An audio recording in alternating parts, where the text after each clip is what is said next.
Bienvenue dans Smart Bourse, votre émission quotidienne sur Bismart for Change pour rester à l'écoute des marchés. Chaque jour, du lundi au vendredi, vous nous suivez à 20h30. Si vous regardez la télévision via vos box, vous nous retrouvez également en replay chaque jour, bien sûr, sur bismart.fr ou encore en podcast à l'heure qu'il vous plaira sur l'ensemble de vos plateformes préférées. Au sommaire de cette édition ce soir, les marchés qui attaquent la 4e semaine d'exercice du pouvoir de Donald Trump. Donald Trump qui reste tarifman, évidemment, avec de nouvelles annonces, de nouvelles menaces et un nouveau projet tarifaire autour de l'acier et de l'aluminium. On reprend les bons vieux classiques de la littérature trumpienne, l'acier et l'aluminium qui avaient été déjà des métaux taxés lors de la première guerre commerciale 2018-2019. La menace, cette fois, s'exprime à travers l'idée d'un tarif unique de 25% sur l'ensemble des importations d'acier et d'aluminium. Donald Trump qui promet par ailleurs d'annoncer des tarifs réciproques qui reflèteront les taux, les tarifs douaniers appliqués par les pays étrangers sur les importations américaines. Voilà donc pour la stratégie tarifaire de Donald Trump telle qu'elle se dessine en ce début de semaine. Et puis l'autre partie de la semaine sera animée par les résultats d'entreprise, mais également par le témoignage de Jérôme Powell. Comme tous les 6 mois, le président de la Réserve fédérale américaine sera interrogé dès demain par les membres du Parlement américain. Demain, devant le comité bancaire du Sénat et mercredi devant la commission des affaires économiques de la Chambre des représentants. Voilà pour le programme de la semaine. Semaine qui sera marquée également par l'IA qui a rendez-vous à Paris à l'occasion de ce sommet pour l'action en IA, sommet à l'occasion duquel Emmanuel Macron a annoncé plus d'une centaine de milliards d'euros d'investissements sur les années à venir.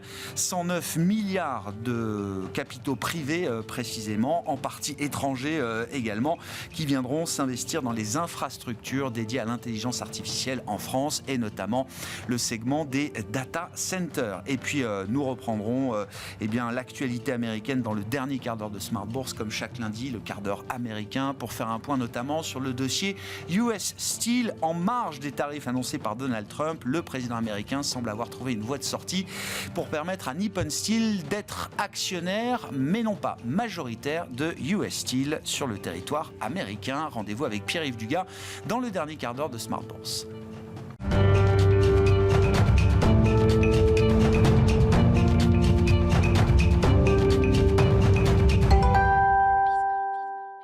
Tendance, mon ami, chaque soir en ouverture de Smart Bourse, nous retrouvons Pauline Gratel qui vous apporte les infos clés du jour sur les marchés. Bonsoir Pauline. Bonsoir. Nouvelle semaine donc et nouvelle menace tarifaire de Donald Trump. Oui, Donald Trump a annoncé la mise en place de nouveaux droits de douane sur les importations d'acier et d'aluminium aux États-Unis de 25%. Il l'a déclaré depuis son avion officiel alors qu'il se rendait au Super Bowl lors d'un point presse. Trump a prévenu qu'il annoncerait également cette semaine de nouveaux tarifs réciproques reflétant les taux appliqués par les pays étrangers en déclarant c'est très simple, s'ils nous font payer, nous les ferons payer. Bon, le secteur de la métallurgie dans son ensemble est donc le secteur à suivre aujourd'hui. Oui, le sidérurgiste ArcelorMittal cède environ 3% sous pression après ses annonces. Aux États-Unis, Steel Dynamics s'ouvre en hausse de 5%.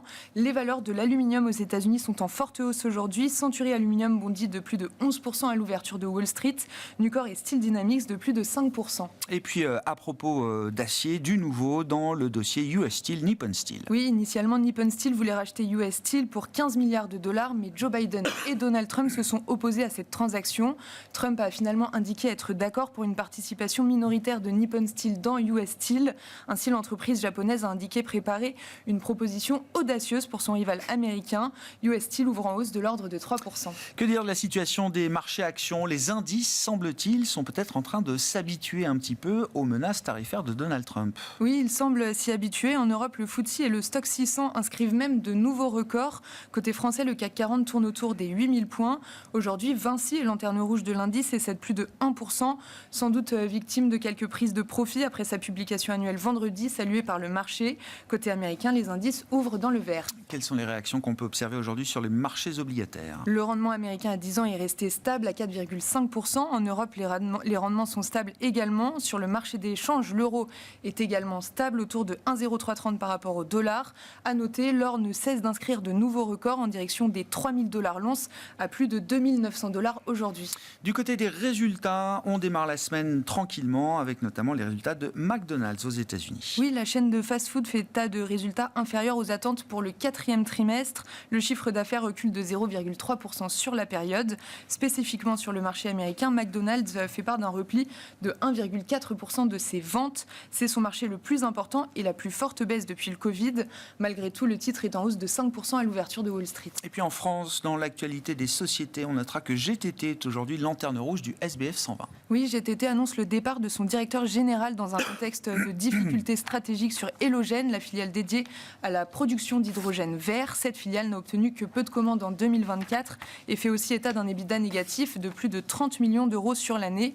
Le titre cède plus de 5% au cours de la séance. Toujours en Europe, on notera le titre Carmat, à l'inverse, qui est en forte hausse. Oui, le titre bondit de 6% après avoir passé le cap symbolique des 100 implantations de cœurs artificiels. Les 50 premières implantations étaient réalisées sur 10 ans. Depuis début 2024, le rythme a fortement accéléré puisque 50 nouvelles implantations ont été effectuées en un peu plus d'un an. Quel sera le programme de demain sur les marchés pour les investisseurs, Pauline ? Demain, les investisseurs prendront connaissance du taux de chômage en France pour le 4e trimestre. En termes de résultats, les yeux seront rivés sur Kering qui rendra ses comptes. Aux États-Unis, on attend aussi ceux de Coca-Cola et on suivra aussi demain le témoignage semi-annuel du patron de la Fed devant les membres du Sénat. Tendance, mon ami, chaque soir en ouverture de Smart Bourse, Pauline Gratel vous apporte les infos clés du jour sur les marchés.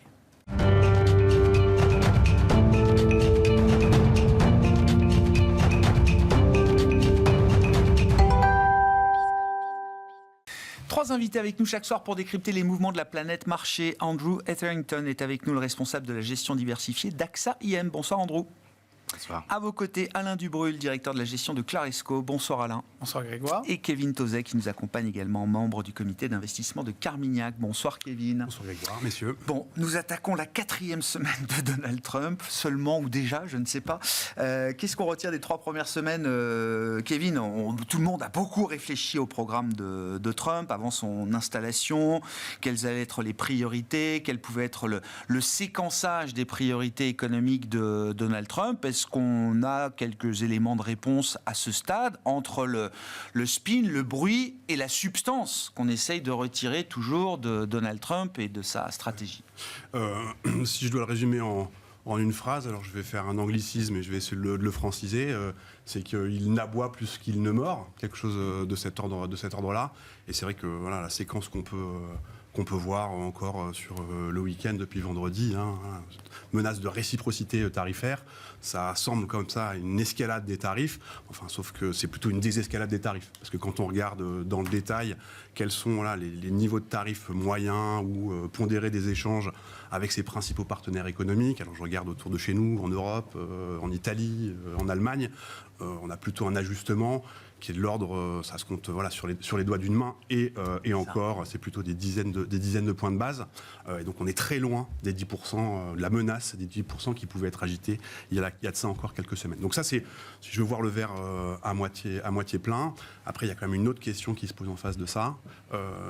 C'est que, alors je vais paraphraser là un philosophe américain qui s'appelait Thoreau et qui a été repris par Roosevelt, qui disait que ce qu'on a le plus à craindre, c'est la crainte elle-même. Et donc la question, c'est qu'est-ce qui mord le plus? Est-ce que c'est les tarifs douaniers ou est-ce que c'est l'incertitude liée à la mise en place de ces tarifs douaniers? C'est vrai que quand on soulève le capot, la réponse, elle semble être plutôt du côté de l'incertitude, c'est-à-dire que si on s'applique, ou en tout cas on fait ces calculs d'économistes-là sur la mise en place des tarifs tels qu'ils étaient annoncés, c'était un choc sur l'économie, on va dire, européenne de l'ordre de 0,2, 0,4 de PIB en fonction, et un choc aussi sur le front de l'inflation.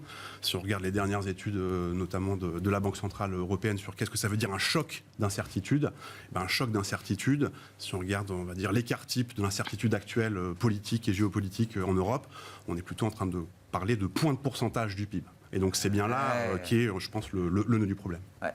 Il y a une forme de... Et donc, ça veut dire quoi? Stratégiquement, les entreprises préféreraient avoir une visibilité sur les tarifs, quitte à ce que le tarif soit élevé, mais au moins appliqué en une fois, on peut s'adapter, le change a en partie déjà absorbé sans doute une partie. La manière dont Trump utilise les tarifs, c'est quelque chose qui tient plus du supplice, quoi. C'est-à-dire qu'on laisse planer une menace permanente. Et là, ça crée vraiment des dommages et des dégâts qui sont peut-être à l'arrivée plus importants que si on avait mis dès le départ une barrière tarifaire. Ouais, et puis c'est, on va dire, l'étalement dans le temps de ces menaces-là aussi, ça crée, on va dire, un choc de confiance sur des velléités de chefs d'entreprise à dépenser, sur des velléités de ménages à dépenser également. Et donc c'est bien ça qui pose problème aujourd'hui, parce que on va dire la fameuse guerre commerciale que l'on nous agitait. Si je me permets une petite blague, elle a commencé le 3 février, puis elle s'est finie le 3 février. Avec l'aller-retour qui a pu être fait vis-à-vis du Canada et du Mexique. Et ça, on peut l'extrapoler au-delà du Canada, du Mexique, qui sont évidemment des partenaires privilégiés et tellement intégrés à l'économie américaine qu'on a du mal à comprendre le sens de 25% de tarifs à ces frontières-là. Ça, on peut l'extrapoler à un ennemi comme la Chine, à une zone économique peu considérée comme l'Union européenne. Oui, alors c'est vrai que voilà, là aussi, si on écoute ce qu'il dit ou qu'on lit ce qu'il écrit vis-à-vis de la Chine, il dit notamment qu'il a le temps. Mais voilà, là aussi, encore une fois, quand on regarde les chiffres de l'emploi de vendredi dernier, nous, on voit un taux de chômage qui baisse, qui passe sous les 4%, une inflation salariale qui reste très élevée, sans doute un peu trop élevée pour pouvoir atteindre ce fameux 2% cher à la Réserve fédérale à un horizon, on va dire, relativement acceptable. On espère avant la fin du mandat de M. Powell. Ça semble être ça se met en face de ça. Et pareillement, quand on regarde, on avait des indices, notamment du Michigan. Donc, confiance du consommateur, des ménages. Confiance du consommateur.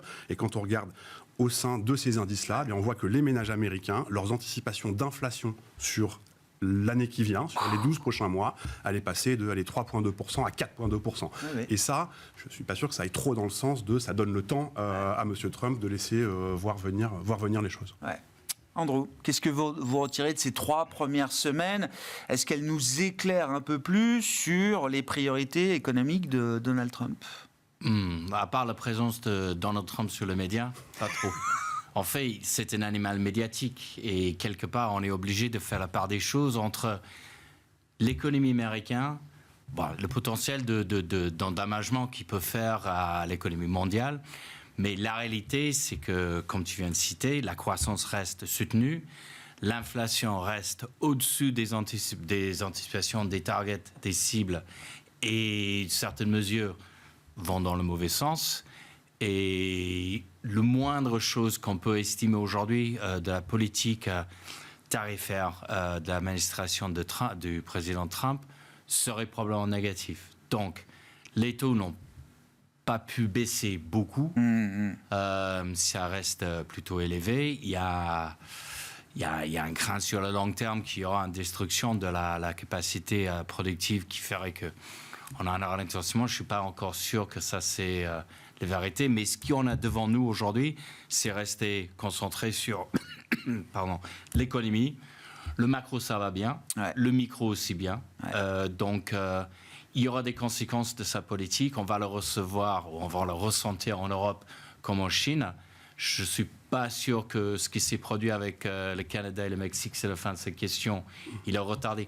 Quoi qu'il en soit, ils vont avoir plus de tarifs qu'on espère, et peut-être moins de ce qui était annoncé lors de la campagne. Parce que sa façon de transactionnelle, et ça mène son débat, soi-disant. Donc, voilà.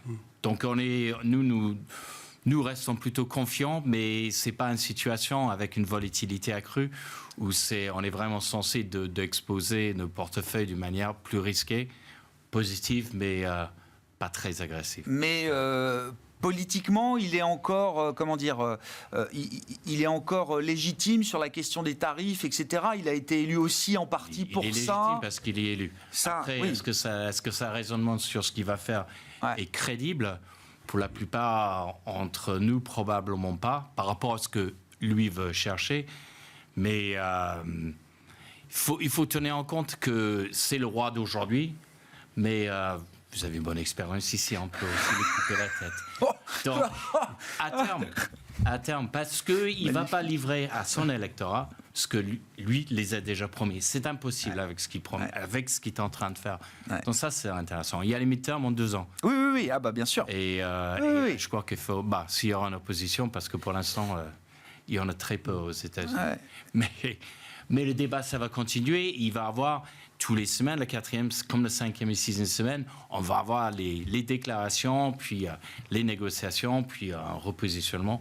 Bon. Autant sur les tarifs, alors oui, on a un peu d'expérience du premier mandat, de la première guerre commerciale, on a déjà vu, alors Colombie, Canada, Mexique, etc. On peut très vite menacer, mais aussi très vite se retirer ou mettre des suspensions ou des reports dans le calendrier. Ce qui est assez nouveau dans Trump 2.0, c'est ce qui se passe du côté du Doge, par exemple, Andrew, avec effectivement Elon Musk, des équipes qui arrivent, qui sont capables peut-être d'avoir accès à des données du Trésor américain pour avoir une vision, un mapping un petit peu de toutes ces dépenses fédérales qui s'étalent entre 6 et 7 trillions de dollars quand même chaque année.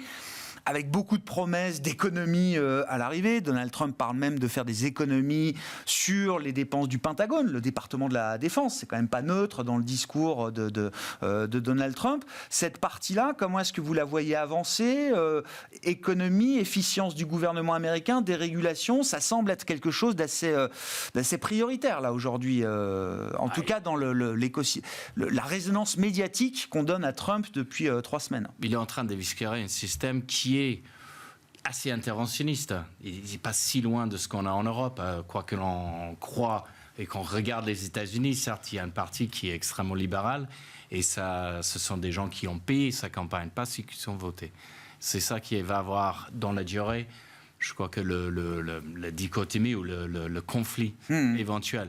Mais aujourd'hui, avoir un fonctionnement d'État déstabilisé, c'est jamais porteur. C'est pas pro-croissance, mais là. on ne sait pas trop, non. Pas dans un premier temps. Pas dans un premier temps. Il aurait raison avec la dérégulation et autre chose, mais pour aujourd'hui, c'est très flou. On ne sait pas jusqu'à où ils sont allés. On sait il y a pas. quand même il y a quand même les protections pour les institutions et les cours qui sont là pour les protéger, ce qu'on a déjà vu avec le Doge, parce que... Il y a un petit truc qui s'appelle la justice fédérale aux États-Unis qui est... Ce qui est un peu moindre ce que ça a été il y a 4 semaines, parce qu'on a déjà viré pas mal de gens qui sont travaillés là-dedans depuis très longtemps. Donc ça, c'est inquiétant. Ouais. Mais en fait, pour nous, pour des investisseurs, ce qui porte, c'est ce qui est devant nous aujourd'hui. Certes, on va avoir des projets et des plans sur 6 mois, sur 12, 18 mois.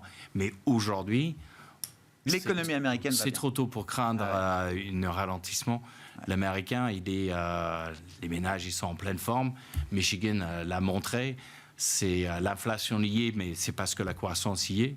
Il va y avoir encore plus de stress sur le chômage, en fait, plutôt sur les négociations salariales, parce qu'il y a peu de monde à revenir sur le marché de travail.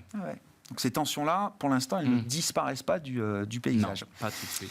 Qu'est-ce que vous retenez de ces 3 premières semaines de Trump ? Est-ce que Trump est aussi business-friendly qu'on l'imagine, qu'on le dit ? Il y a eu beaucoup d'enthousiasme, quand même, il faut le dire, du point de vue des marchés, autour de cet aspect pro-croissance, pro-business d'un Donald Trump.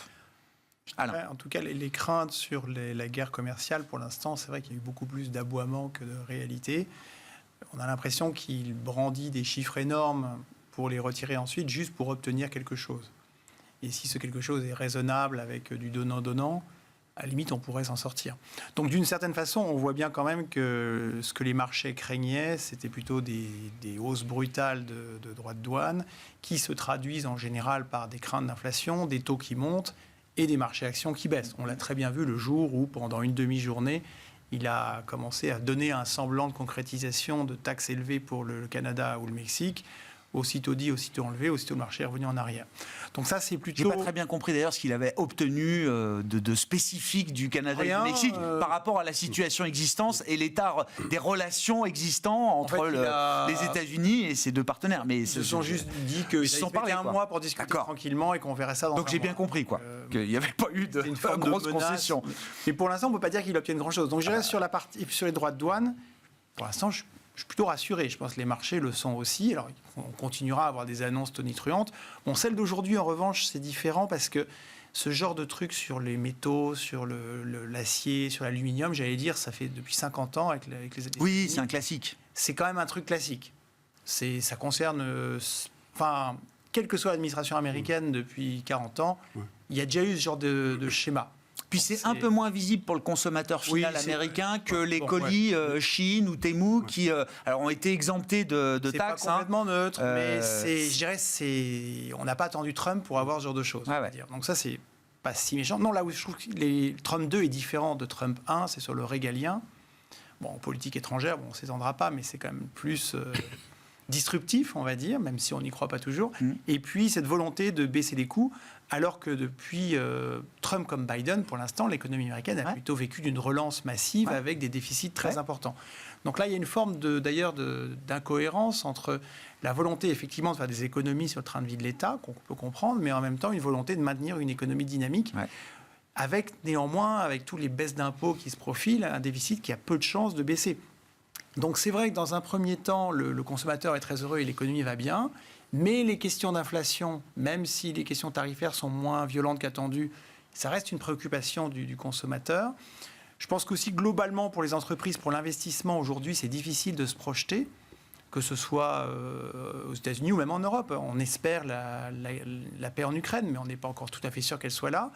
On ne sait pas jusqu'où ça peut nous mener. Donc j'imagine que pour des projets dans les capital goods ou d'investissement massif, à part peut-être dans l'IA et encore, on peut concevoir un certain attentisme, et même du côté des consommateurs. Donc ça peut effectivement, si ça dure trop longtemps, être un élément négatif, un choc de confiance en quelque sorte, qui pourrait finir par peser sur la demande. Et ça, c'est un point sur lequel il faudra faire attentif. Dans les comportements d'entreprise, face à la menace des tarifs, alors il y a l'idée d'un attentisme. Est-ce qu'il peut y avoir aussi l'idée d'une certaine anticipation ? C'est-à-dire, on verra bien, je me prépare quand même, des entreprises américaines, à ce qu'il y ait des taxes de 25% sur mes intrants, acier, aluminium, etc. Est-ce que des entreprises ont fait des stocks ou sont peut-être aujourd'hui en train de réaliser des stocks en attendant l'exécution réelle de ce genre de tarifs ? C'est là qu'il va falloir faire attention parce qu'il y a quand même, notamment, je pense, sur les spiritueux, pour les boîtes européennes ou autres. C'est aussi classique de la littérature trumpienne. Il y a dû y avoir du stockage, enfin les anticipations de stockage ou déstockage en fonction des régions, entre le sell-in et le sell-out, compte tenu de toutes ces incertitudes.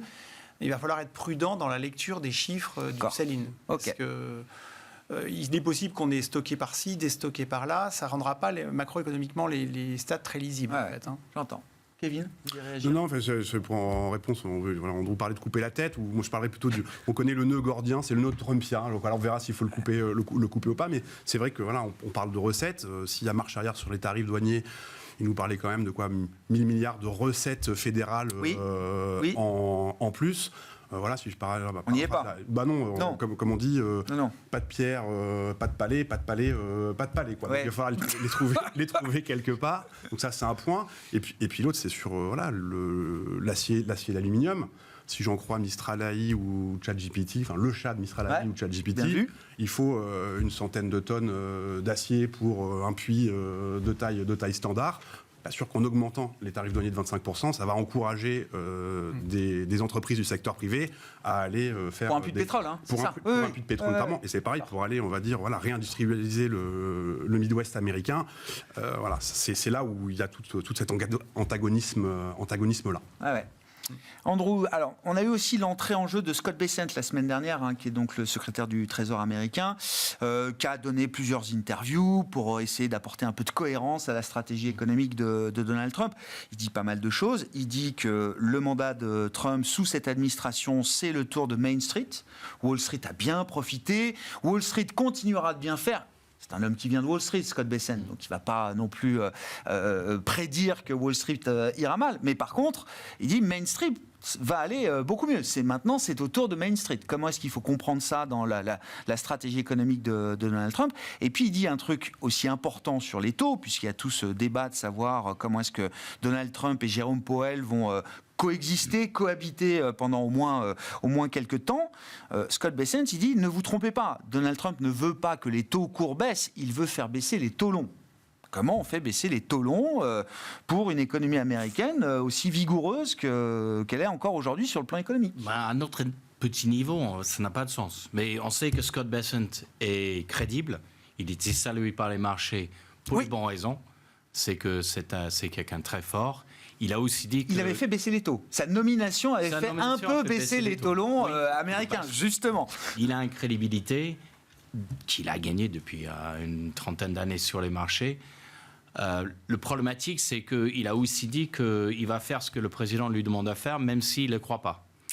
Et comment faire baisser, comment soutient Main Street, monsieur tout le monde, les petites entreprises, quand les taux courts restent à leur niveau aujourd'hui et que les taux de défaut montent, je vois mal. Ils sont financés au court terme, en flottant. Ils ne sont pas en fixe. Les grandes entreprises, eux, ils vont profiter de ce qu'il a dit, que le président Trump regarde plutôt la partie longue de la courbe pour faciliter le financement des projets autres. Mais ça, c'est pas pour les petits. Pour le petit commerce, la petite entreprise du coin de la rue, le taux court a beaucoup d'importance. Et c'est pas le boulot de Besson d'aller déréguler ou autre. Ça, c'est pas ce qu'il va faire pour les petites entreprises. Ça, c'est plutôt le Doge. Ouais. Mais non, je sais pas exactement ce qu'il veut faire, ce qu'il veut dire par cela, à part ce que son maître lui a demandé à dire. Bon. Faire baisser, même le dollar aussi, ça peut être un problème. Alors, à la fois, c'est la strong dollar policy, la politique du dollar fort est intacte, mais en même temps, on comprend toujours entre les lignes qu'un dollar un peu moins fort, ça peut être aussi utile pour des entreprises américaines. Alors, c'est pas le dollar qui est trop fort du point de vue américain. Ce sont les autres devises qui sont trop faibles. Ouais, je suis assez d'accord. Je pense que voilà, la clé de lecture ou le nœud, il est bien sur les taux longs. Hein. Et donc le nœud gordien, le nœud trumpien. Exactement, le nœud trumpien. Pourquoi ? Parce que, voilà, on le disait, la croissance américaine, elle a été portée par de l'investissement public.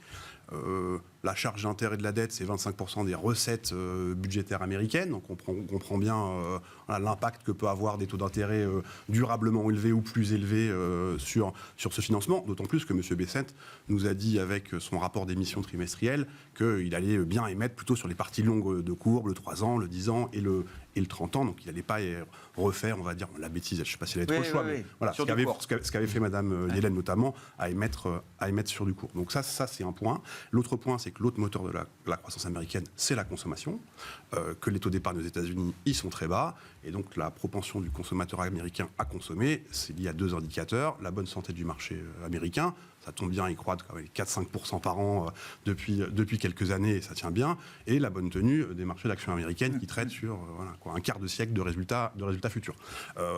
Sur ces deux problématiques-là, le niveau des taux d'intérêt, la direction des taux d'intérêt et la vitesse à laquelle ces taux d'intérêt seraient amenés à remonter, on comprend bien que ça peut avoir un impact majeur. Ouais. Sinon, on le voit, je n'ai pas de doute sur le fait que M. Bessent, M. Trump et leurs équipes le voient aussi. Donc, risque sur l'effet richesse, là, exactement. Et donc, c'est bien là que tiendra, on va dire, par là qu'on aura une meilleure idée de où pourra aller la croissance américaine. Pour faire baisser ces taux longs, alors il y a plein de possibilités, ou faire baisser le dollar. Alors il y a ces fameux accords de Mar-a-Lago, voilà, c'est pas le Plaza. C'est pas Plaza 2, c'est Mar-a-Lago. Ça pourrait être une piste. Il y en a un autre une théorie qui a été développée par M. Bessent lui-même, ces fameux B7 bonds, donc des obligations à très long terme auxquelles on forcerait des taux d'intérêt bas pour forcer ce qu'il appelle des États clients. Oui. C'est ces mots, voilà, pour subventionner. Des clients amis. Exactement, la Pax Americana. Donc des théories, il y en a plein.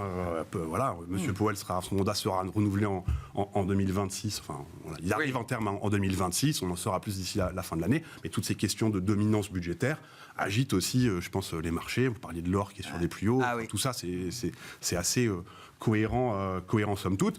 Voilà, le scénario central, c'est quand même qu'il arrive in fine. Voilà, vous parliez de la guerre en Ukraine qui touchera son terme, une résolution de ce qui se passe au Moyen-Orient, essayer de maintenir les matières premières, on va dire, sous un plafond. Ça peut être une façon de le faire. La dérégulation, ça peut en être une autre. On peut avoir des gains de productivité massifs avec l'intelligence artificielle. Enfin voilà, il y a plein de pistes, mais clairement les taux longs, je pense que c'est le nœud. Et c'est ça qui déterminera si ça discipline M. Trump ou au contraire si ça le fait littéralement exploser. Ce sera l'indicateur de sa crédibilité. Et de ça, voilà, on n'en sait pas grand-chose, si ce n'est que les taux d'intérêt sont quand même sur des niveaux relativement élevés aux États-Unis, des taux réels à 2,5%. Voilà, peut-être qu'il y a une valeur de protection si jamais il y a une réaction en face. Oui. Normalement, ça s'achète quand même de 2,5% de taux réel aux États-Unis. Nous, c'est ce qu'on fait. Même pour un épargnant qui a du temps, même sans être un professionnel de marché, pour un épargnant américain qui prépare sa retraite, Normalement, Par c'est... inflation plus 2,5 en moyenne sur normalement, 10 ans, c'est un no-brainer. c'est plus quoi. pas mal. C'est un no-brainer. À condition que l'inflation reste sous Alors, Alain, à condition que l'inflation... Oui, je Et suis que d'accord. l'incertitude ne s'accroît pas parce que Ouais, le prime ouais. à terme, il est quasi. Elle n'est pas nul si élevée que ça. par Ouais, rapport ouais. au long terme. Ouais. En fait, ce qui est important, c'est que les taux réels, ils ont rejoint un niveau qui pratiquait avant la crise financière. Par contre, le prime à terme, il est encore plutôt En dessous de ce qu'on pouvait observer. largement. 50 à 100 Largement. BP. Ouais. Ouais, historiquement, parce qu'elle est quand même, Oui. elle est quand même largement. Oui, croissante, elle était est pas négative, positive, elle est quand même revenue positive aujourd'hui. Cette prime de terme, la prime d'incertitude, on va dire, sur la partie longue, sur les taux longs obligataires. Vos commentaires, Alain, puis je veux bien qu'on pivote aussi vers la partie européenne, puisque quand même, c'est la contrepartie de ces questionnements, de ces interrogations autour de Trump et de sa stratégie, c'est que les Trump trades, alors qu'ont été des trades gagnants, évidemment, très largement, ont peut-être une dynamique qui est en train de s'affaiblir. Je parle peut-être d'un début d'épuisement avec un point d'interrogation. Et face à ça, le reste du monde respire mieux. Il y a un soulagement sur les actions européennes qui est significatif maintenant. Alors, quand on parlait de Main Street, pour moi, c'est plutôt l'idée que les formes de protectionnisme qui restent à trouver, c'est-à-dire suffit. L'idée, c'est qu'elles défendent justement les Working class. boîtes américaines, Ouais. qu'elles soient un petit peu moins pression de l'extérieur, sans pour autant casser la baraque. Donc j'imagine que transactionnellement, ce qu'il va chercher à faire, c'est plutôt trouver des deals qui précisément vont améliorer ou réduire la concurrence extérieure pour cette Main Street qui, boursièrement, si on enlève les GAFA et la techno, finalement, n'a pas tellement performé dans les dernières années, pas tellement plus que les boîtes européennes. Et voilà. Premier point. Maintenant, si on se tourne vers l'Europe, en fait, ce qui a un peu changé quand même depuis l'arrivée de Trump et puis les dernières décisions de politique budgétaire, monétaire des banques centrales, c'est que jusqu'à son investiture, les taux US étaient très soutenus, et l'Europe, qui aurait dû baisser, en fait, suivait, évidemment avec retard et heureusement parce qu'on n'a pas la même dynamique économique, mais les taux européens étaient un peu aspirés malgré tout par les taux US.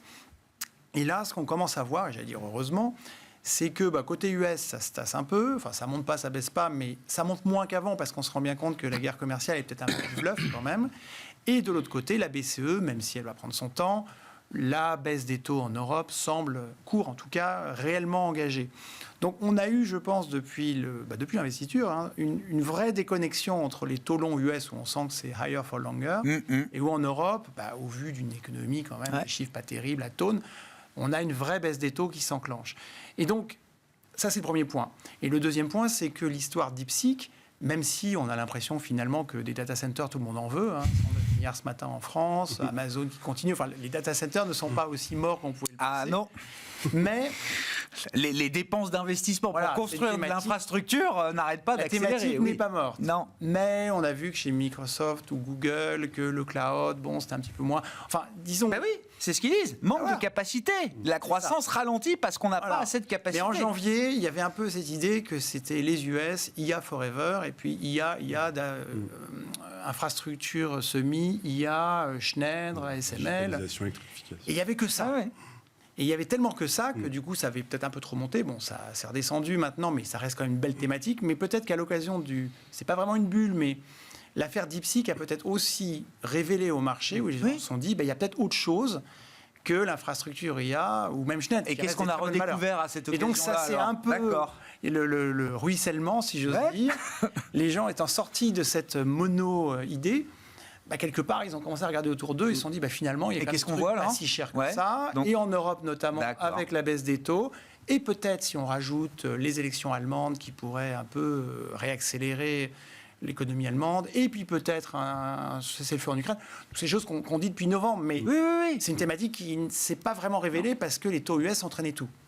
Et donc là, on est face à un système où finalement, on a du re-rating de l'Europe, alors que les estimations de résultats, il ne s'est rien passé. L'Europe est à l'arrêt, les résultats sont moyens, mais ça se revalorise. Et avec les élections allemandes qui arrivent et le possible armistice en Ukraine, on va voir. Il y a des catalyseurs et possibles devant nous. Je dirais pas lassitude Trump, mais il y a moins de surprises, on va dire, à attendre. Eh bien, on a, je pense, une re-rating de l'Europe qui n'est pas du tout exclue.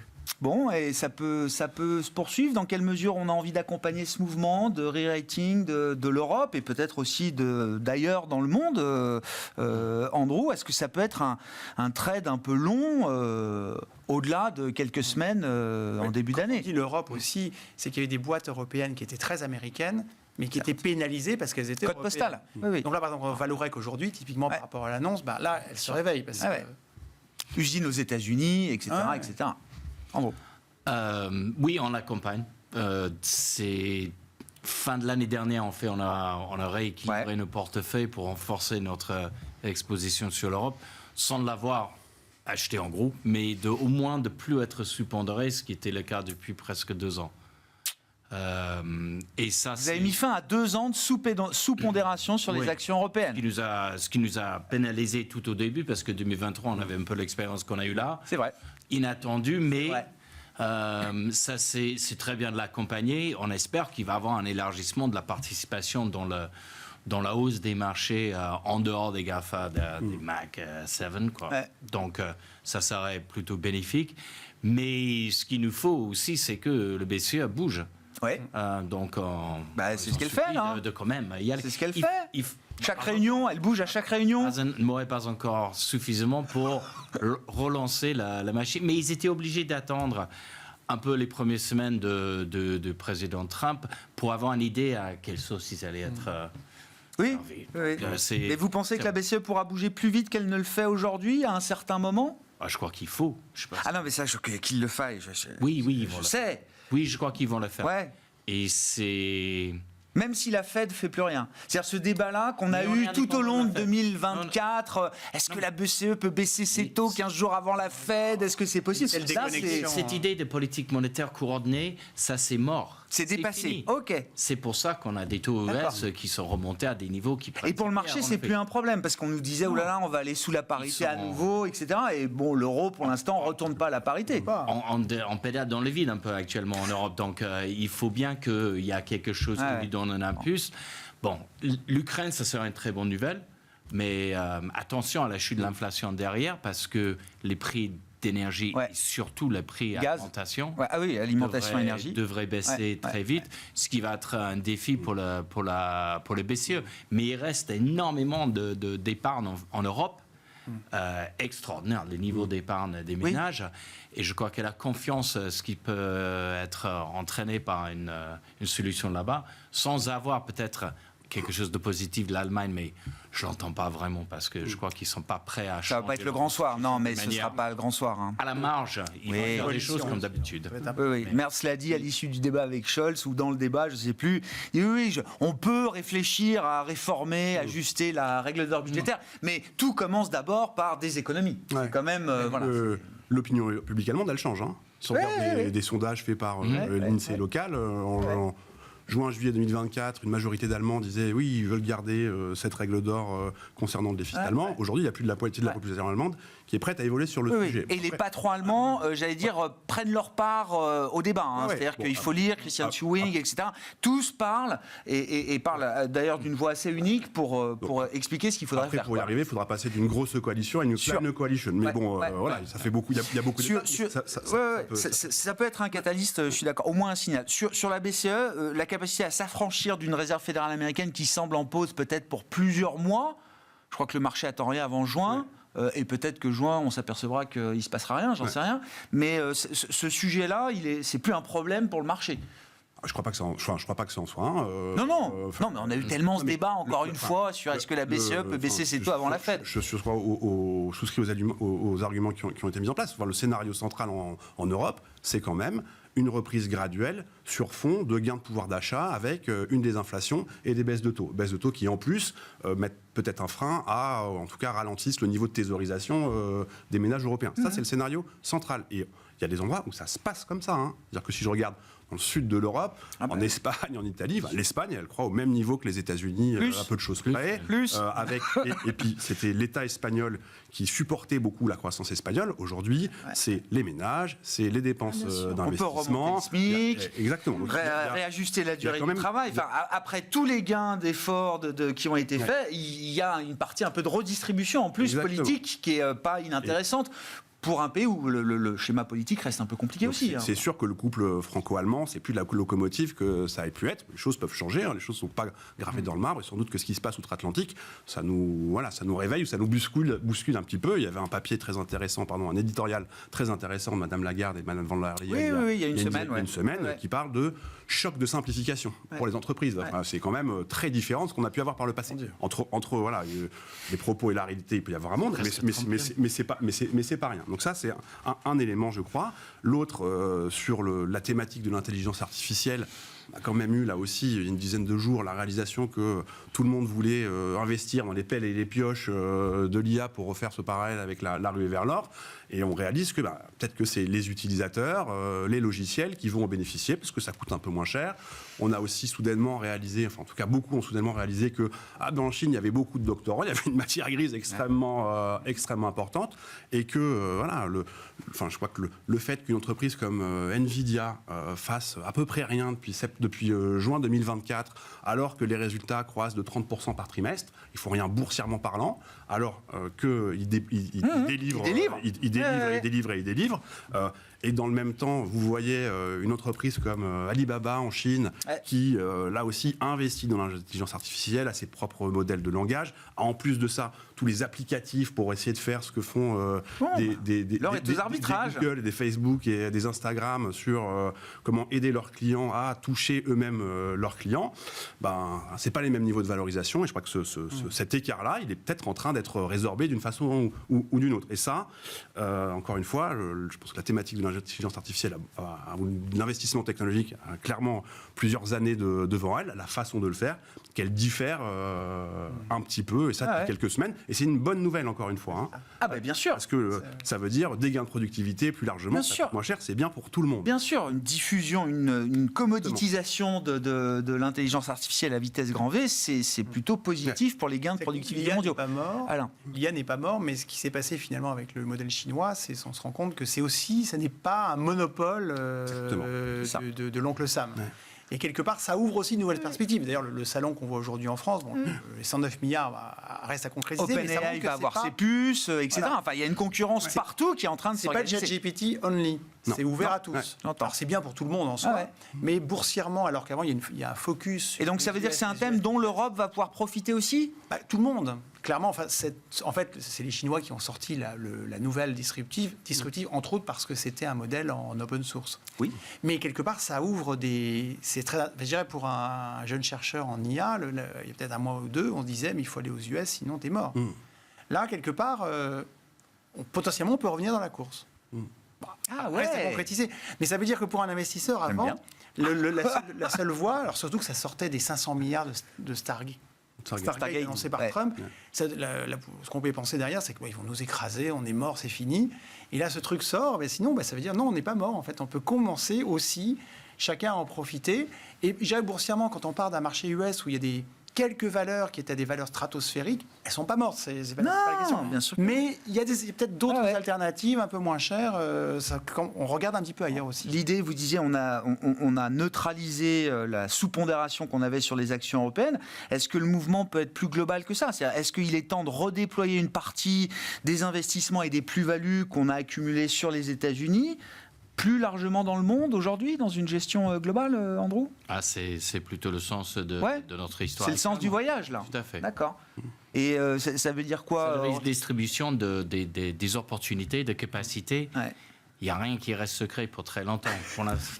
Jusqu'à vendredi, où on n'avait jamais entendu parler de DeepSeek. Mais à culpa, mais moi je ne savais pas ce que c'était. Lundi, on l'avait... personne. Oui, bien sûr. Bien sûr. Oui, le marché nous a mis un prix sur DeepSeek très très vite. Le problème, c'est que la surperformance du reste du monde par rapport aux US, est-ce que ça va durer 6 mois comme une fois tous les 5 ans, ou est-ce que ça sera un petit peu plus long ? On verra. Bon, un mot, il nous reste 2 minutes. Ce sera l'autre facette de cette semaine. Il y a Trump qui taxe et il y a Jérôme Powell qui témoigne. De quoi témoigne-t-il demain ? Enfin, je veux dire, le jeu de la Fed, là, dans le monde de Trump, ça va être compliqué, un peu, beaucoup.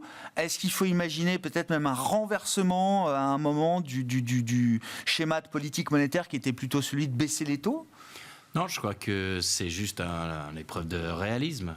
comme il a fait avec le comité lors des dernières réunions de la Fed, à dire qu'ils avaient gagné un peu de marge de manœuvre en remontant les perspectives sur l'inflation, mais aussi sur la croissance. l'emploi. Oui, l'emploi.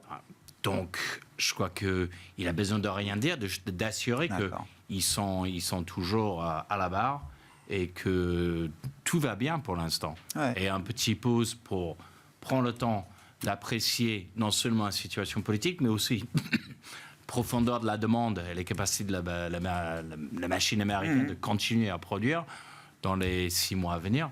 Donc, pourquoi pas juillet? Pourquoi pas peut-être rien? Oui, ah bah non, Non, mais Plus rien. Avec une économie telle qu'elle est constituée aujourd'hui, ils n'ont pas vraiment, à part pour M. Main Street, mais je crois qu'ils vont être vite oubliés, comme d'habitude. Donc, malheureusement, parce que... Et pour Main Street, il y a quand même 200 000 emplois qui sont créés en moyenne aux États-Unis tous les mois. Le taux de chômage, il est sous les 4%. L'inflation salariale, elle est là. Et honnêtement, s'ils arrivent à faire baisser les taux longs, maintenir les taux longs sur des niveaux faibles, ça a aussi un impact sur les taux moyens payés. On n'a pas pris ces paris comme vous. Les taux hypothécaires américains. les taux longs, ouais. Bon. Mais le marché anticipe quand même encore que la Fed bougera cette année à la baisse. Une fois et demie, Une fois et demie. Une fois et demie. Bon. Peut-être une fois et demie de trop, on verra. On n'en est pas encore là. Et sur l'Europe, je trouve, moi je pense que la BCE va baisser assez régulièrement. Il y a un 75,2, mais j'ai l'impression que tout le monde n'est pas encore convaincu. Il y a encore des opérateurs qui pensent qu'elle va faire une petite pause, qu'elle baissera une fois sur deux.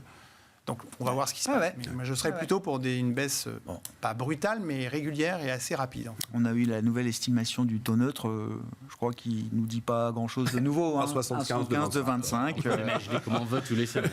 La question, c'est quand est-ce qu'on y sera Septembre prochain ou début 2026 Bon, on verra, prochaine réunion le 6 mars, on sera à 2,50 de taux de dépôt avec une nouvelle baisse de taux de 25 points de base. Voilà, on se rapproche de la borne haute du taux neutre et on verra comment le Conseil des gouverneurs de la BCE, comment la conversation évolue au sein du Conseil des gouverneurs une fois qu'on arrivera proche de cette borne haute du taux neutre en zone euro.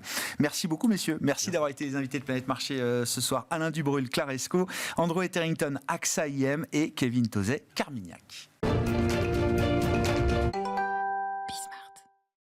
Le dernier quart d'heure de Smart Bourse, comme chaque lundi, c'est le quart d'heure américain, notre revue de l'actualité américaine chaque semaine avec notre correspondant américain Pierre-Yves Dugas, fidèle au poste. Bonsoir Pierre-Yves, merci beaucoup d'être avec nous. Parlons de Donald Trump, nous entrons dans la 4e semaine d'exercice du pouvoir de Donald Trump, je crois que je vais compter les semaines. Alors, parmi les affaires qui nous occupent, ou qui occupent en tout cas le président américain, les tarifs bien sûr, mais plus spécifiquement l'affaire US Steel, qui est une affaire qui a démarré sous le mandat de Joe Biden, après que le concurrent japonais Nippon Steel avait fait une offre pour acquérir l'ensemble de US Steel, fleuron sidérurgique américain. Joe Biden s'est opposé à la vente, suivi par Donald Trump alors qu'il n'était pas encore président ou qu'il était président élu. Et là, nous entrons dans la phase où Donald Trump est au pouvoir. Comment va-t-il traiter cette affaire? Donald Trump fait preuve de flexibilité.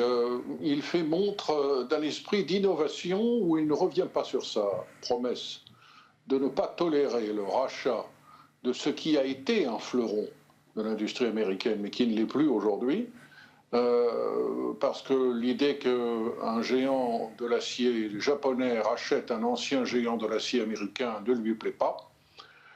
Donc il ne revient pas sur cette promesse électorale qu'il a aidé probablement à gagner des voix dans le Midwest et en particulier, bien entendu, en Pennsylvanie. En revanche, il a compris qu'il y avait des choses à faire pour faire financer par un grand spécialiste moderne de l'acier, étranger en l'occurrence, une entreprise américaine vieillissante. Et pour cela, il dit, écoutez, pas d'acquisition, mais gros investissement, je suis d'accord, et je serai, moi, Donald Trump, l'arbitre et l'intermédiaire dans cette négociation qui s'engage. Il faut savoir que les enchères qui ont été remportées fin 2023 par Nippon Steel pour reprendre US Steel ont fait que ces deux entreprises sont maintenant alliées et travaillent la main dans la main. Elles ont d'ailleurs engagé une procédure en justice pour essayer d'invalider le veto qui a été mis à cette acquisition par Joe Biden qui a maintenant quitté le pouvoir. Il va falloir déterminer les contours de cette grosse participation que le géant japonais peut prendre pour sauver US Steel. Ce qui intéresse beaucoup US Steel dans cette opération, c'est quoi? C'est d'abord la technologie de l'acier japonais, évidemment les centaines de millions de dollars d'investissement qui vont venir à la clé, des garanties sur l'emploi, des garanties sur la pérennité de sites qui sont historiquement importants, en particulier celui de Mon Valley au sud-est de Pittsburgh, les hauts fourneaux de Gary, Indiana, dans le nord de l'Indiana, pratiquement dans la banlieue de Chicago. C'est beaucoup d'emplois, en dépit de l'opposition du syndicat des ouvriers sidérurgistes qui continuent de dire « nous ne voulons pas entendre parler de Nippon Steel, ce sont des traîtres qui ont pratiqué le dumping aux États-Unis depuis des générations. Nous voulons en revanche faire affaire avec Cleveland Cliffs, qui est une société qui n'a pas les moyens financiers de Nippon Steel et qui voudrait, en fusionnant avec US Steel, se protéger par des barrières douanières et faire monter les prix pour l'acier à destination de l'industrie automobile. Mais ils n'ont pas les reins, la technologie, le pouvoir d'aller aussi loin que le voudrait Nippon Steel. La solution envisagée par Donald Trump est intéressante. D'abord, il faut replacer ça dans le contexte géopolitique. Le Japon est un pays très important. Maintenant que les États-Unis veulent confronter directement leur adversaire, qu'est la Chine. C'est un pays qui peut acheter encore beaucoup d'armements auprès de l'industrie américaine. C'est un pays dont le nouveau Premier ministre, qui est assez fragile, a fait toutes sortes de promesses pour éliminer le surplus commercial dont bénéficie encore le Japon à l'égard des États-Unis. Ils promettent d'investir massivement dans d'autres secteurs que la sidérurgie. Ne l'oublions pas, en termes d'investissement industriel direct, le Japon est le numéro 1 aux États-Unis, grâce à Toyota, Honda, Nissan, etc.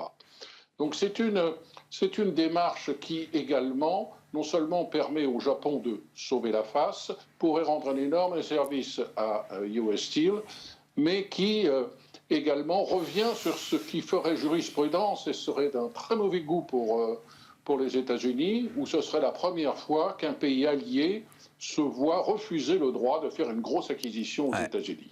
Bon, on verra si cette voie d'échappement, cette porte de sortie proposée par Trump, effectivement, permet d'aboutir et de conclure l'affaire, le deal entre US Steel et Nippon Steel. Sur la méthode Trump, après 3 semaines d'exercice du pouvoir, Pierre-Yves, il y a une expression qui se dégage, c'est « flood the zone ». Donc c'est une expression qui est tirée du sport américain et peut-être même du football, si je ne dis pas de bêtises. On sort du week-end du Super Bowl, c'est ça, Pierre-Yves ? Du football et du baseball. Et du baseball. Mais the zone, ça peut également faire référence à ce qu'on appelle, je crois en français, la raquette. Dans le basket. Au basket, dans laquelle on n'a pas le droit d'être trop longtemps, sinon ça complique tout. Bref, you flood the zone. Ça veut dire que vous inondez la zone, vous inondez non seulement le paysage médiatique, mais le paysage institutionnel et politique, pour envoyer de multiples signaux à tous les adversaires de cette jeune administration, qui n'est pas encore en place d'ailleurs, parce que beaucoup des membres du cabinet de Donald Trump ne sont toujours pas confirmés. Je vais vous donner la liste, vous serez probablement surpris. De manière à désarçonner complètement, à déboussoler l'adversaire, et c'est une manière de conjuguer, de décliner plus exactement dans l'univers washingtonien politique et médiatique la tactique des jeunes pousses de la Silicon Valley, go fast, break things. Il faut avancer très vite, quitte à ce qu'il y ait des dégâts, quitte à ce qu'il y ait des dégâts collatéraux, quitte à ce que l'on casse des choses et qu'on revienne en arrière pour les recoller par la suite. Cette tactique présente l'avantage de désarçonner complètement le Parti démocrate qui ne sait plus le matin quel scandale dénoncer, parce qu'il y en a 3 qui sont tombés à l'heure du déjeuner, et puis il y en a un 4e qui tombe en fin d'après-midi. J'ai essayé un petit peu de dresser la liste de tous ces sujets multiples et divers qui ont permis à Donald Trump, depuis un mois, de désarçonner complètement son adversaire, et ça se voit dans les sondages parce qu'il a un taux de popularité de 53% qui n'a jamais été aussi élevé. Alors on commence par s'attaquer à l'agence du développement, parce que le développement international, c'est très mauvais pour les MAGA, c'est donner de l'argent à des étrangers qui ne le méritent pas. Alors ça marche, et alors beaucoup de gens sont satisfaits. Ensuite, on passe à l'arrestation des immigrés illégaux. Ensuite, on enchaîne avec des droits de douane, et puis on va retirer ces droits de douane quelques jours plus tard. Et le temps que l'on s'insurge contre la montée des droits de douane, ensuite, on ne peut plus s'insurger contre leur suspension. Et puis, on s'attaque au système de paiement du Trésor, et puis ensuite, un deal est fait avec des juges, et puis ce deal est annulé. Mais ça ne fait rien, on a mis en lumière des faiblesses dans le système de paiement du Trésor. Ensuite, on accuse les politiques, nous en parlions la semaine dernière, de promotion de la diversité et de discrimination positive, d'être responsables des catastrophes aériennes. Ça suscite une énorme controverse sur les réseaux sociaux, et pendant que ça occupe les démocrates, eh bien, nous, les républicains, nous allons passer à autre chose. On va passer à l'annexation du canal de Panama, à l'annexation potentielle du Groenland, chose que l'on n'a absolument pas vu venir. Les démocrates ne sont pas prêts sur ces sujets. La presse n'est pas prête sur ces sujets. You flood the zone. C'est un petit peu, me direz-vous, tout et n'importe quoi. Oui et non. C'est tout, certainement, parce qu'on passe d'un sujet à l'autre, mais ça n'a pas n'importe quoi. Et c'est la grande différence entre le Trump d'aujourd'hui et le Trump d'il y a 8 ans. C'est que Donald Trump sait maintenant où il veut aller. Il ne le savait pas il y a 8 ans. Et cette manière de passer d'un sujet à l'autre déboussole l'adversaire et lui permet tout de même d'avancer, parce que dans la réalité concrète sur le terrain, bien l'Agence américaine de développement aujourd'hui, elle n'a plus de locaux, elle a été décapitée de fait, sans aucune intervention du Congrès. On verra maintenant si la justice américaine tranche et autorise ce coup d'État littéralement mené par cette nouvelle administration Trump, qui n'est pas encore en place. Nous n'avons pas encore à Washington aujourd'hui de secrétaire à la santé, de secrétaire à l'agriculture, de secrétaire au travail, de secrétaire au commerce. Donald Trump lance une guerre commerciale, il n'a pas de secrétaire au commerce. Il n'a pas de négociateur non plus, il n'a pas été confirmé non plus. Il n'a pas de secrétaire à l'éducation, il n'a pas d'ambassadeur aux Nations Unies, et il n'a pas de patron du directorat de l'intelligence. Mais ça, au bout de 3 semaines, Pierre-Yves, ça, au bout de 3 semaines, c'est déjà anormal, ou est-ce qu'on peut se dire qu'au bout de 3 semaines, oui, qu'il y a encore des postes à confirmer, ça paraît légitime? C'est tout à fait dans la norme. D'accord. Donald Trump est même allé un peu plus vite que d'habitude. Ah. Mais quand on veut occuper le terrain sur tous les sujets, c'est compliqué, par exemple, d'occuper le terrain sur la question du commerce quand on n'a pas de secrétaire au commerce. Oui, oui. Occuper la zone quand on est tout seul alors qu'on devrait avoir une équipe, effectivement, ça peut être un peu tactiquement compliqué. En tout cas, pour l'instant, l'inondation prend forme. Au bout de 3 semaines d'exercice du pouvoir révolu pour ce deuxième mandat de Donald Trump. Merci beaucoup, Pierre-Yves. Pierre-Yves Dugas, que vous retrouvez chaque semaine en replay sur bismart.fr pour ce quart d'heure américain. Et vous nous retrouvez en direct chaque lundi également dans Smart Bourse sur Bismart for Change.